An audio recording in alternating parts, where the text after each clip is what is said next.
It's Hector Murrieta with you here on Catholic Commute. I know I've been kind of quiet for several days. But again, before I even get into the topic for today, I want to stay true to my commitment and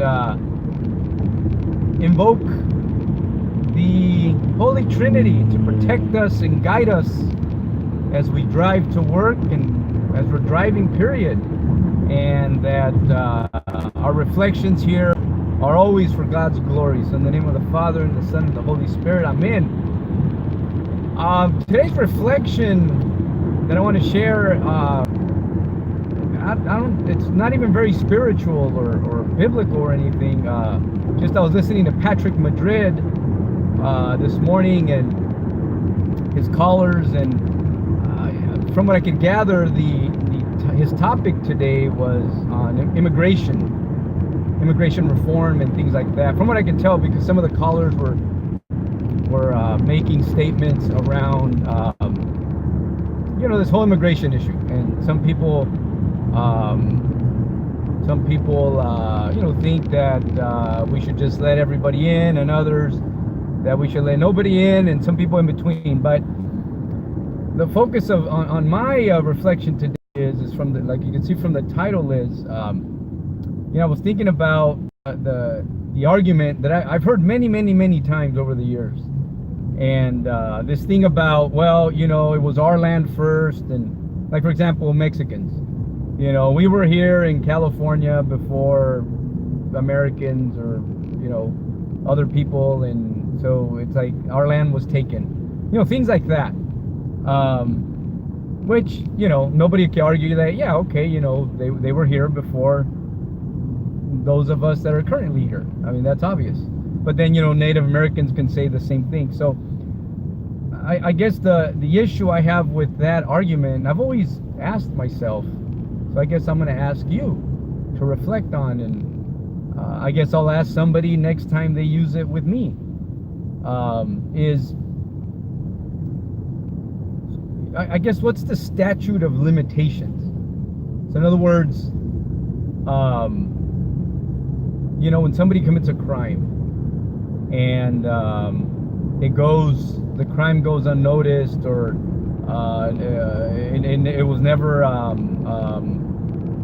it was never investigated, or nobody ever said anything, and just goes a long time without being processed, if you will. I'm losing the word right now, but I hope you get what I mean. Anyways, well, in law, there's a statute of limitations. Sometimes a judge will say, well, case closed or thrown out, or there is no case because it ran out of time. It was too long ago and nothing happened, So I guess my question with this argument that, well, we were here first, so we should have a right to be here or come back, and so we should let just people in because it was their land before. So whether or not we agree that it was unjustly taken, let's use California and the Southwest and all that. Let's say let's say we could agree that it was unjustly taken, and the U.S. took it from Mexico. Okay, fine. Let's just suppose that's true, or we agree with that. It was taken, though. It's no longer Mexican territory. So I guess my question is, what would be the statute of limitations on something like that? And let's suppose somebody says, well, it shouldn't matter how long ago it was wrongfully taken, and they should get it back, or they should have a right to it. Okay, let's suppose we go with that argument. So then I would pose the question, all of the people that were enslaved from Africa, they were wrongfully taken from their lands, transported to a different part of the world. Let's say they were to trace their roots all the way back to their country of origin. Could they go back to the continent somewhere and say, you know what, here's my research that my roots are here, and my ancestors were wrongfully taken, so I have a right to this land. What would we say to that, or to that person, or to that situation? Could they go back and claim a stake to that land? I mean, if we agree with the other one, using the Southwest example, I think we would have to, or else, then we're going to have to say, well, in this case, you go back this far, or that case it doesn't apply. But then you get into arbitrary situations. Okay, so when does it apply, when it doesn't? So I was just reflecting on that, and I posed that question.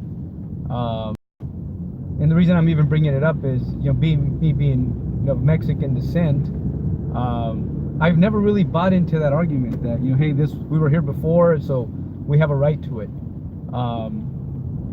I just struggle with that because, and I do think it was, back then it was a wrong political move. But if we're honest with ourselves, it was a wrong political move on the side of the Mexican government. I mean, the U.S. said, okay, we'll take it. So,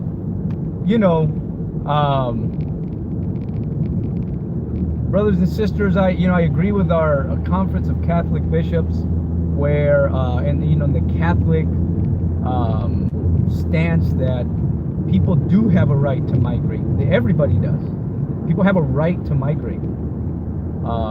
But like Patrick Madrid says, and I have to agree with him, there's not an unlimited or unlicensed right to just go wherever or do whatever and demand, well, you need to let me in.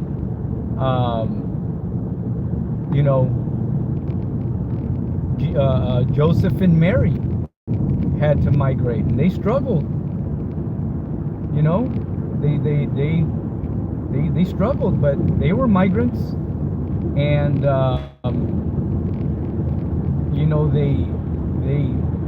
they had a right to do that, as do other people, and we should care for our neighbors and in this case the refugees.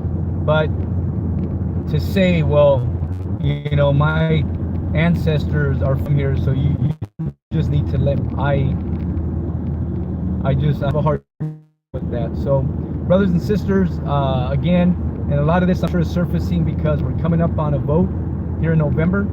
I urge you to think clearly and think about the stance that our diplomats are defending. And